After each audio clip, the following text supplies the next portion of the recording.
नमस्कार दोस्तों, स्वागत है आप सभी लोगों का एक बार फिर से। दोस्तों, अमावस्या तिथि का हमारे हिंदू धर्म में बहुत ही बड़ा महत्वपूर्ण स्थान है और खास करके दोस्तों बैसाख अमावस्या की और भी ज्यादा हमारे धर्म में इसका महत्व बताए जाते हैं। तो दोस्तों 20 अप्रैल को बैसाख अमावस्या है और दोस्तों एक खास बात यह है कि ये अमावस्या इतना ज्यादा हमारे लिए क्यों खास है, क्योंकि दोस्तों इस दिन सूर्य ग्रहण है। हालांकि यह सूर्य ग्रहण हमारे भारतवर्ष में दिखाई नहीं देगा, लेकिन इसके प्रभाव भारतवर्ष में जरूर रहेगा। मैं हर दिन बोलता हूं ना कि दोस्तों सूर्य केवल एक है और वह किसी भी हिस्से से ग्रसित क्यों ना, किसी भी हिस्से से दोस्तों से ग्रसा क्यों ना जा रहा, उनके प्रभाव तो आपकी राशि पर और आपके जीवन में जरूर होगा। जैसे दोस्तों आपके किसी ने सिर को देख लिए लेकिन आपके पैर को नहीं देखा, लेकिन दोस्तों आप तो स्वयं हैं लेकिन वो आपको देख ले। कहने का मतलब दोस्तों आपके किसी भी हिस्से को कोई भी व्यक्ति देख करके आपको पहचान सकते हैं। तो उसी प्रकार दोस्तों जो ग्रहण है, ग्रहण के बारे में यह भी कहा जाता है, चाहे वो भारतवर्ष में लगे, चाहे विदेश में लगे, चाहे किसी भी हिस्से में लगे, लेकिन जो ग्रहण लगते हैं उनके कुछ प्रभाव तो हमारे राशि के ऊपर में जरूर पड़ता है। तो बैसाख अमावस्या इस दिन क्या करना चाहिए? बैसाख अमावस्या तिथि और पूर्णिमा तिथि और एकादशी, ये तीनों ऐसे तिथि हैं जिसमें माता लक्ष्मी प्रत्येक मनुष्य के द्वार में धन देने स्वयं आती हैं। मैं कई बार अपने कई वीडियो में बता चुका हूं कि जिस व्यक्ति के घर की पट की दरवाजे अमावस्या के दिन, पूर्णिमा के दिन बंद नहीं होते, ऐसे व्यक्ति हमेशा धनवान बनते हैं। क्योंकि दोस्तों आपने देखा होगा दीपावली कौन सी तिथि में मनाते हैं? दीपावली के दिन भी अमावस्या होती है। और आपने देखा होगा हम सब होली के दिन मनाते हैं। होली क्या होती है? होली पूर्णिमा तिथि पर आती है। तो दोस्तों बैसाख अमावस्या का इतना ज्यादा महत्व क्यों है? 2022 में 20 अप्रैल को बैसाख अमावस्या मनाएंगे। क्यों मनाएंगे दोस्तों? इसका खास इतना ज्यादा महत्व इसलिए क्योंकि इस दिन आंशिक सूर्य ग्रहण है। हमारे भारतवर्ष में दिखाई नहीं देंगे लेकिन इनके प्रभाव रहेंगे। कुछ बैसाख अमावस्या की मैं आप लोगों को कथा बता दूं, कुछ इसके प्राचीन महत्व बता दूं, फिर इसके बाद इस दिन कौन सी ऐसे हमें संयम नियम का पालन करना चाहिए, कौन सी ऐसे इस दिन उपाय करना चाहिए जिसे हमें दोस्तों किसी भी प्रकार का कोई जीवन में कष्ट न हो, धन दौलत से हमारे सारे धन दौलत भौतिक सुख सुविधा से हमारे घर भर जाएं। यहां तक कि दोस्तों अगर किसी को पितृ दोष लगो, हमारे पितृ अगर नरक में हैं तो दोस्तों उन्हें स्वर्ग की प्राप्ति हो जाए। अमावस्या तिथि श्राद्ध की तिथि भी कहे जाते हैं। इस दिन पितरों के निमित्त हेतु जो भी क्रिया करते हैं, कर्म करते हैं, वह पितरों को प्राप्त होता है। एक कथा बता रहा हूं, इस कथा को ध्यान से सुने। बड़ा मूर्ख होगा, बड़ा ही अज्ञानी होगा, ऐसे व्यक्ति ही इस कथा को छोड़ करके जाएगा। इसके बाद इस कथा से आपको पता चल जाएगी कि संसारिकता जीवन हमारे लिए, हमें गृहस्थ का त्याग क्यों नहीं करना चाहिए, ये हमारे लिए क्यों इतना ज्यादा जरूरी है। दोस्तों इससे पहले सभी लोगों से गुजारिश करना चाहूंगा, कमेंट बॉक्स में जय श्री राम जरूर लिखना। और अगर हमारे वीडियो में बताएंगे जानकारी अच्छी लगेगी तो वीडियो को लाइक जरूर करना, हमारे चैनल को सब्सक्राइब कर लेना और बाजू में बने बेल का आइकन प्रेस कर लेना ताकि जब भी मैं इस प्रकार के नॉलेजेबल वीडियो डालूं इसका नोटिफिकेशन आपको सबसे पहले मिल सके और आप हमारे वीडियो को सबसे पहले देख सकें। दोस्तों धर्मशास्त्रों के अनुसार बैसाख अमावस्या से जुड़ी एक कथा मिलती है। इसके अनुसार दोस्तों प्राचीन काल में धर्मवर्ण नाम का एक ब्राह्मण था। नाम क्या था? धर्मवर्ण। तो धर्मवर्ण नाम का एक ब्राह्मण था। वह बहुत ही धार्मिक व्यक्ति था और साधु संतों का बहुत ज्यादा सम्मान करता था। और एक बार उन्होंने एक संत से सुना कि कलयुग में भगवान विष्णु के नाम का जाप करने से अधिक पवित्र और कुछ भी नहीं है। उन्होंने इस ज्ञान को आत्मसात किया और संसारिक जीवन त्याग दिया और संन्यास ले लिया। और संन्यास लेने के बाद अपना यात्रा करने लगा और एक दिन भ्रमण करते हुए पितृलोक पहुंच गया। वहां धर्मवर्ण के पूर्वज बहुत कष्ट में थे। कथा ध्यान से सुने। जब वह पितृलोक पहुंचे तो वहां धर्मवर्ण नाम के एक उनके पूर्वज थे, वो बहुत कष्ट में थे। उन्होंने उससे कहा कि हमारी यह दशा तुम्हारे संन्यास धारण करने के कारण हुई है। अब हमें पिंडदान करने वाला कोई नहीं है, लेकिन अगर आप वापस जा करके अपना पारिवारिक जीवन शुरू करें और संतान पैदा करें, अपने संन्यास जीवन को त्याग दें तो हमें इस जीवन से हमें राहत मिल सकती है। साथ ही वैशाख अमावस्या के दिन विधि विधान से हमारा पिंडदान करना, इस प्रकार के उनके पूर्वज ने बताया। दोस्तों धर्म वर्ण ने उन्हें पितरों के वचन को आत्मसात किया और उनकी मनोकामना पूर्ति के लिए, उनके कष्टों को उन्हें मुक्त दिलाने के लिए उन्होंने एक बार फिर से पुनः संसारिक जीवन को अपनाया और वैशाख अमावस्या के दिन उनका पिंडदान किया और सभी प्रकार के पितरों के निमित्त जो उपाय किए जाते हैं वह उपाय किया। तो इस तरह से उनके पूर्वजों को शांति मिली और उन्हें मोक्ष की प्राप्ति हुई। इसलिए दोस्तों जब कितना बड़े ज्ञानी क्यों ना हो, चाहे कितना बड़े धर्मात्मा क्यों ना हो, कहा भी जाता है देवताओं से भी ज्यादा उच्च स्थान पितरों का होता है।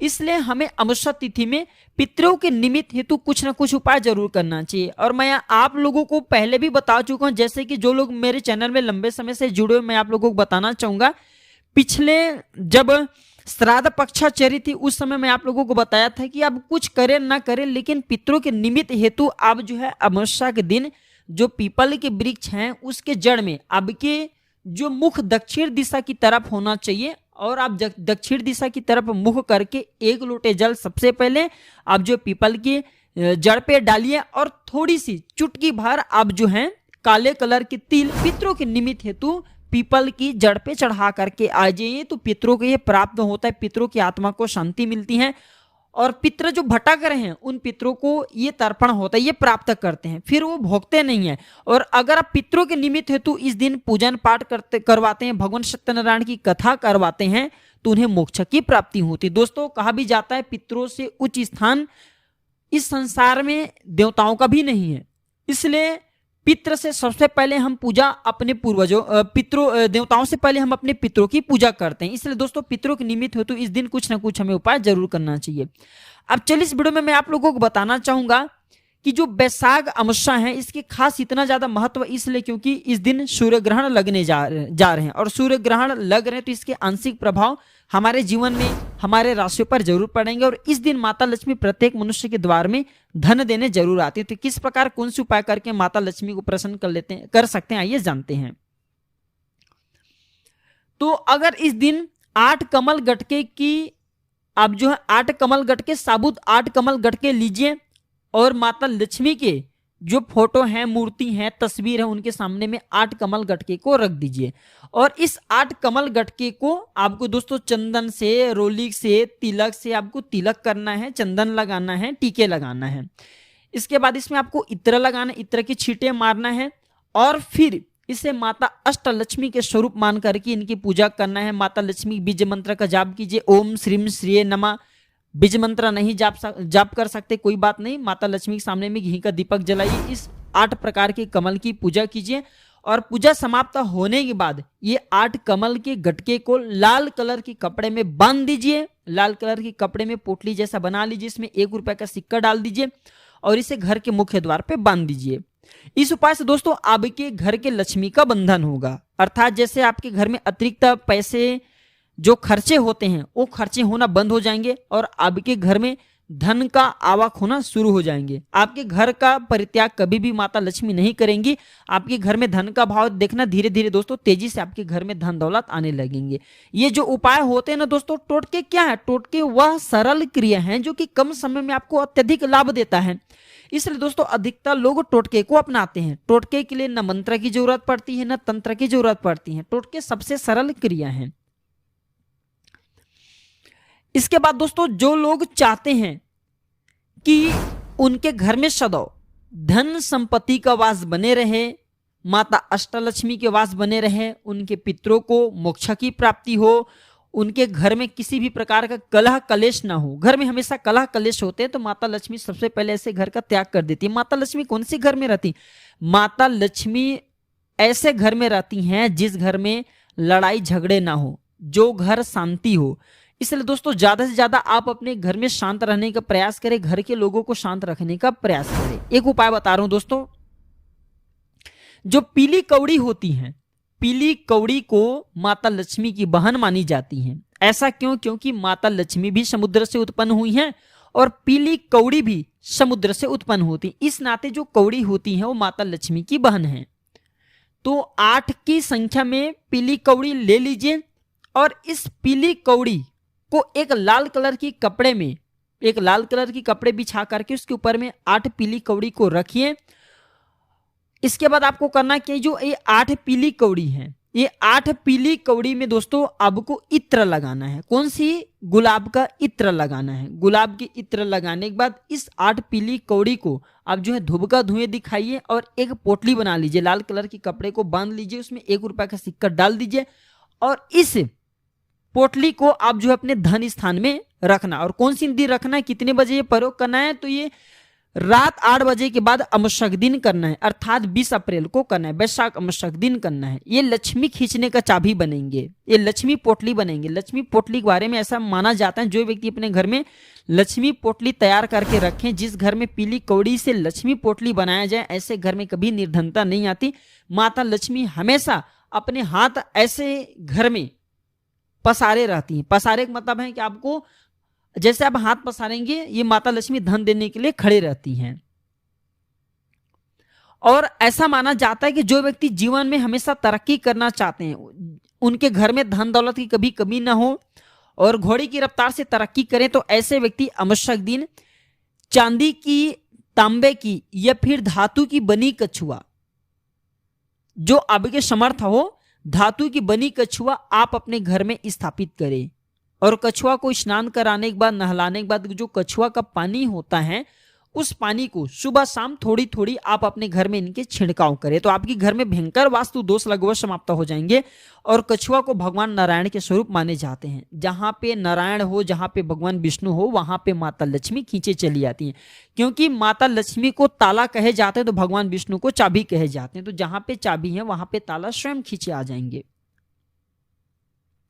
दोस्तों, गुलाब के फूल की माला माता लक्ष्मी को बेहद प्रिय है। अगर अमावस्यक दिन माता लक्ष्मी को प्रसन्न करना चाहते हैं तो 8 गुलाब की फूल की माला बना लीजिए। गुलाब के मैं 8 पुष्प की माला इसलिए बोलता हूं क्योंकि जो 8 पुष्प हैं माता लक्ष्मी के अष्ट स्वरूप को समर्पित हैं।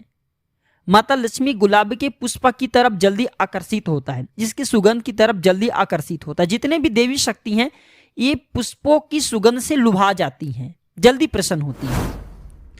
तो 8 जो है गुलाब की पुष्प की माला बना लीजिए। माता लक्ष्मी को इस दिन चढ़ाइए, माता लक्ष्मी की तस्वीर पे इसे चढ़ाइए, मूर्ति पे चढ़ाइए और एक घी का दीपक जलाइए। घी का दीपक जलाते हैं, उसमें काम जरूर करना, जो घी का दीपक जला रहे हैं उसमें थोड़ा सा सिंदूर डाल देना। इससे माता लक्ष्मी बहुत जल्दी प्रसन्न होती हैं। इस दिन हो सके तो श्री सूक्त का पाठ करना। जिस घर में श्री सूक्त का पाठ होता है, ऐसे घर में माता लक्ष्मी हमेशा रहती हैं, ऐसे घर का त्याग नहीं करती हैं, ऐसे घर में निरंतर धन दौलत बढ़ते जाता है। तो दोस्तों, यह जानकारी कैसा लगा हमें कमेंट सेक्शन में जरूर बताना। आप भी अपने जीवन में परिवर्तन लाने के लिए हमने अमावस्या तिथि में किए जाने वाले उपाय बताए हैं, ये उपाय को जरूर करना। और इस दिन हो सके तो आप अपने घर में शंख जरूर खरीद करके लाना। आप अपने घर में शंख जरूर बजाना। जिस घर में शंख नाद होता है, जिस घर में शंख की ध्वनि गूंजी जाती है, सुनाई देती है, या फिर जिस घर में शंख बजाया जाता है, वह घर तीर्थ जैसा हो जाता है। उस घर में नकारात्मक शक्ति ठहर भी नहीं पाते। जिस घर में नकारात्मक शक्ति ना हो, जिस घर का वातावरण शुद्ध हो, ऐसे घर में माता लक्ष्मी रहती है, ऐसे घर में समस्त देवी देवता का वास होता है। और शंख को स्वयं साक्षात नारायण के ही स्वरूप कहे गए हैं। शंख एक प्रकार की निधि होता है। तो दोस्तों, अगर वीडियो अच्छी लगी तो इसे लाइक जरूर करना, अपने दोस्तों में शेयर करना। आज की जानकारी बस इतना ही। मैं जल्द जुड़ूंगा आप सभी से किसी नए और एक अच्छे जानकारी के साथ। वीडियो देखने के लिए धन्यवाद। नमस्कार।